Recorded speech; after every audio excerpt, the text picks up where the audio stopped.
3 true scary highway horror stories. Highways, endless stretches of asphalt cutting through the darkness.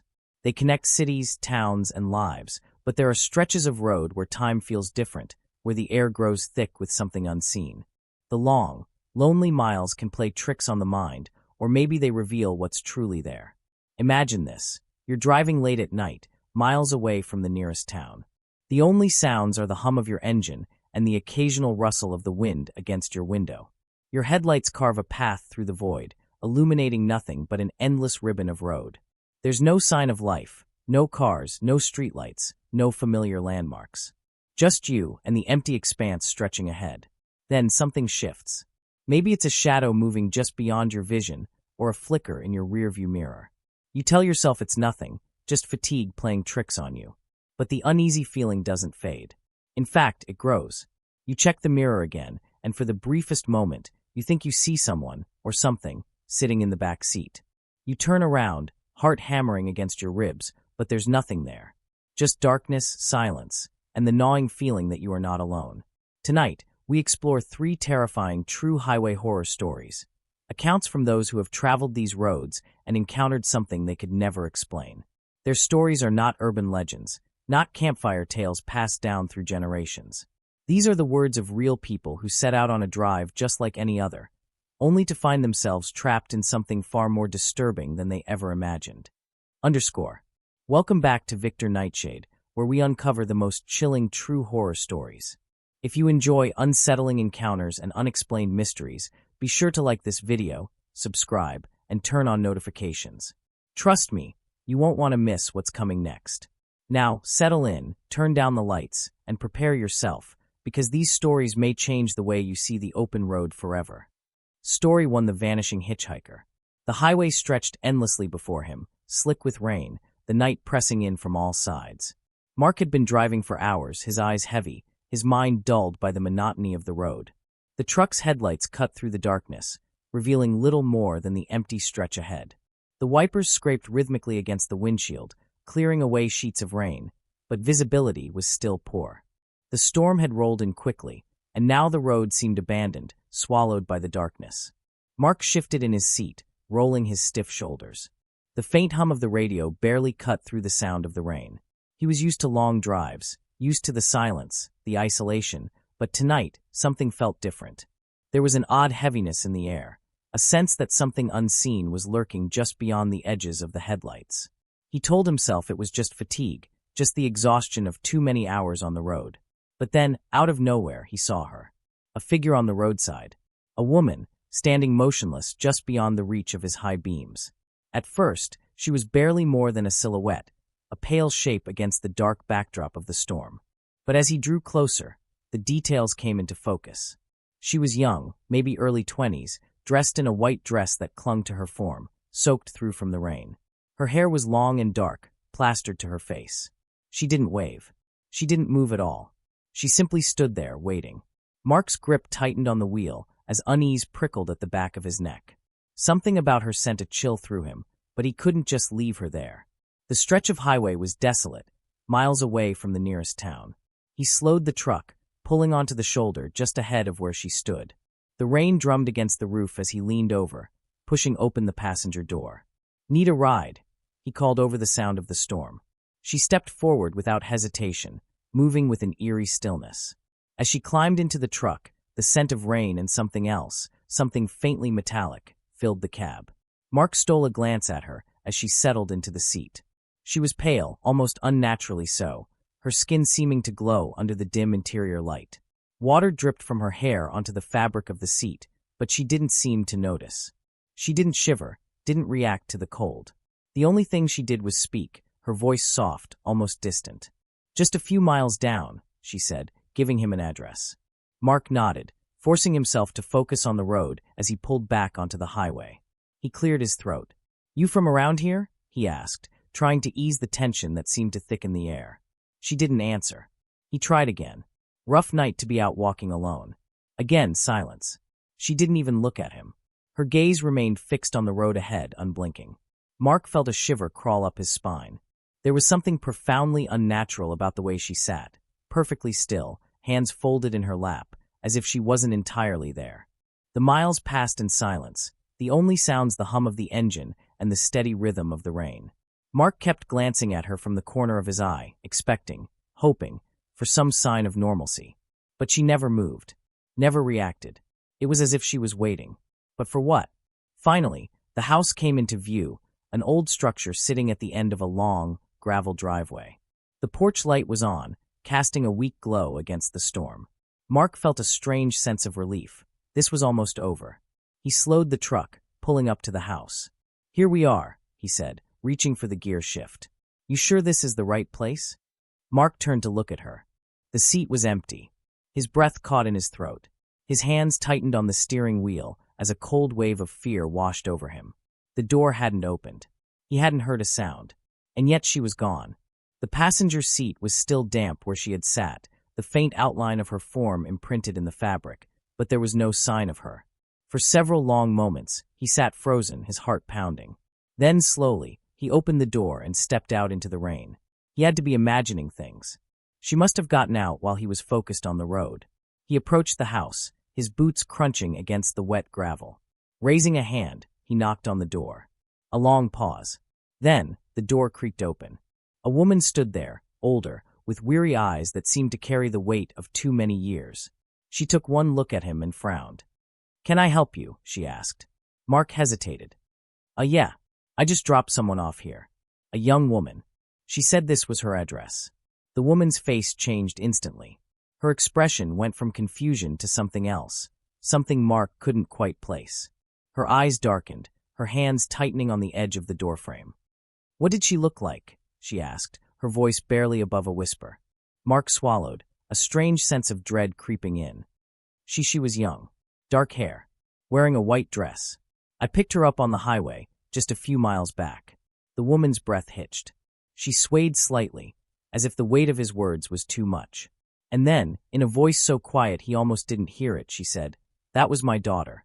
She died in a car accident on that highway, 20 years ago." Mark felt the blood drain from his face. He wanted to say something, to deny what he had just heard, but the words caught in his throat. The woman stepped back, her eyes glistening with something between grief and resignation. "You're not the first," she murmured. "She always comes back, looking for a way home." Mark didn't remember the drive back. He barely remembered getting into his truck, turning the key, forcing his shaking hands to grip the wheel. All he knew was that the seat beside him felt impossibly cold, and that for the rest of his life, he would never drive that highway alone again. Story 2: The man in the rearview mirror. The road stretched ahead of him, endless and empty, swallowed by the darkness of the Nevada desert. Jake had been driving for hours, the hum of the engine his only company, the rhythmic flash of the white lines on the pavement lulling him into a trance. His phone had lost service miles ago, and the last gas station he had passed was nothing but a distant memory. Out here, there were no streetlights, no signs of life, just the open road and the vast emptiness pressing in from all sides. It was past midnight, and fatigue was beginning to set in.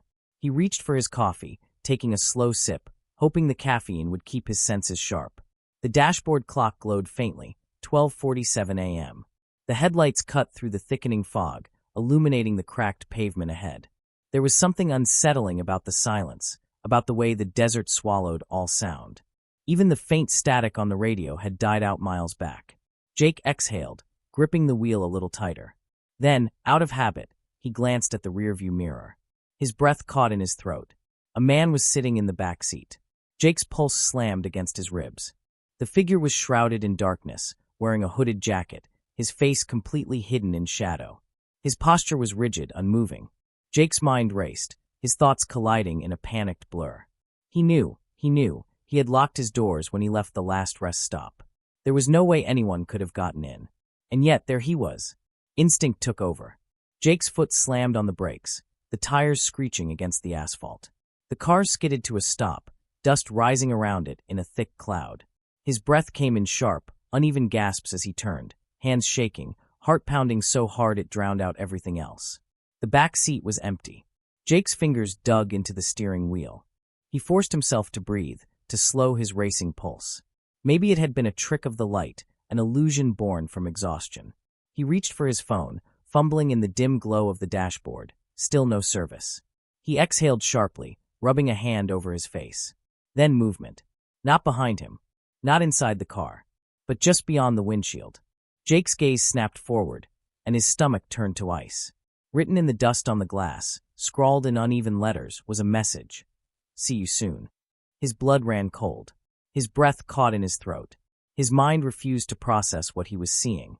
He hadn't stopped long enough for someone to write on his windshield. He had never seen another car on the road. And yet, the words were there, clear as day. His hands trembled as he reached for the wipers, his pulse a deafening roar in his ears. The blades scraped against the glass, smearing the letters, erasing the message, but the unease lingered, sinking deep into his bones. Jake slammed his foot on the gas, his car lurching forward, the tires spitting gravel as he sped away. He didn't care where he was going. He just needed to get away, to put as much distance as possible between himself and whatever had just happened. The road ahead was nothing but blackness, stretching on forever, but he didn't dare check the mirror again. He didn't want to see if the figure had returned. Hours later, when he finally pulled into a truck stop on the outskirts of a small town, he forced himself to breathe, to steady his hands. He stepped out of the car, the cool night air washing over him, grounding him.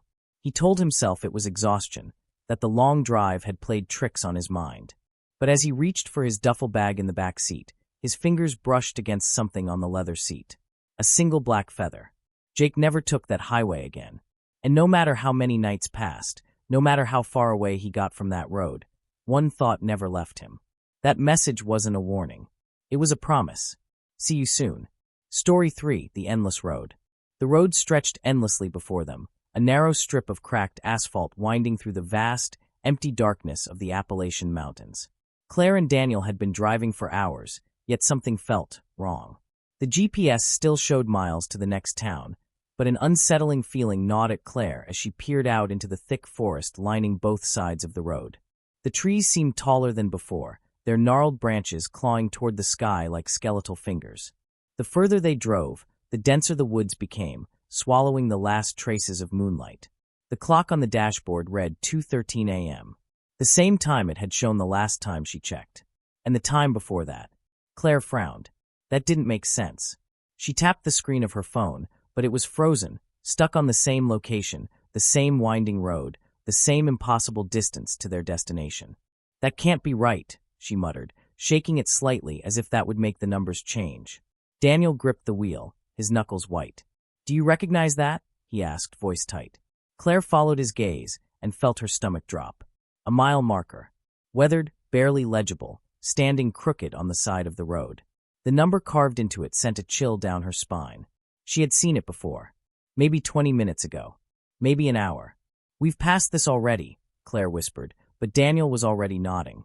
I thought I was imagining it, but he cut himself off, shaking his head.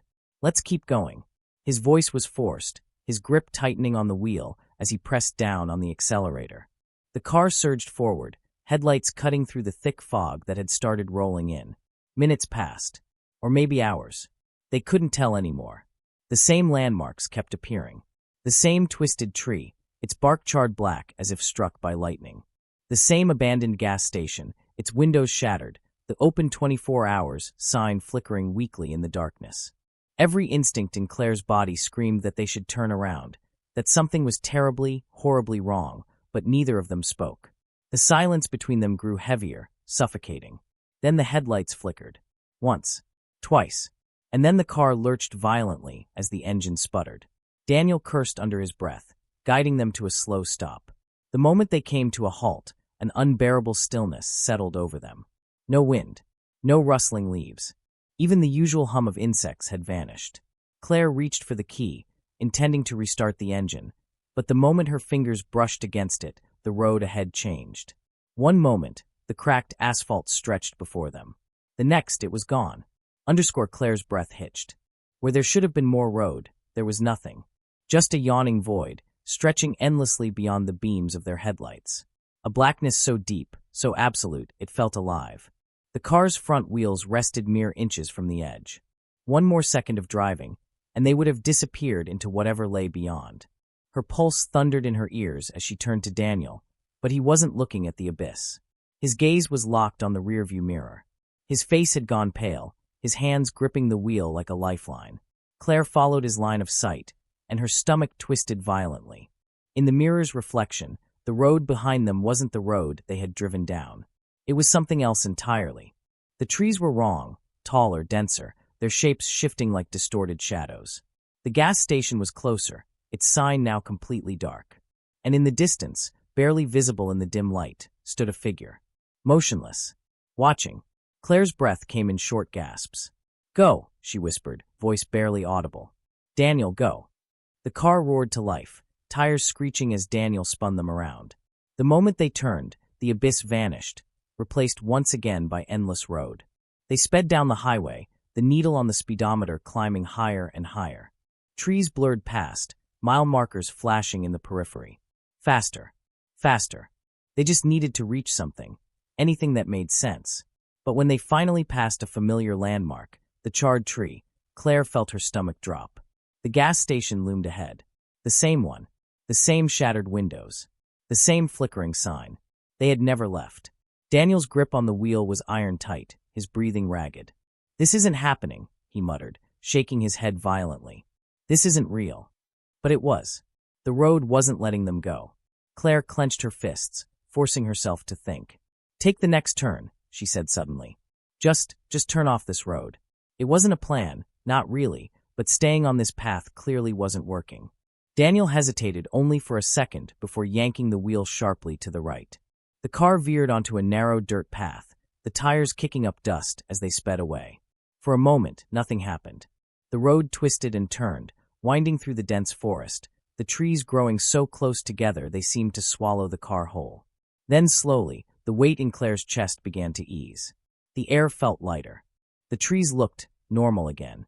And then, just as suddenly as it began, the road opened up to reveal a town. Streetlights. Buildings. Civilization. They had escaped. Neither of them spoke as Daniel pulled into the parking lot of a gas station, one that wasn't abandoned. They sat there, breathless, staring at the warm glow of fluorescent lights, at the sight of other people, at the reality they had almost lost.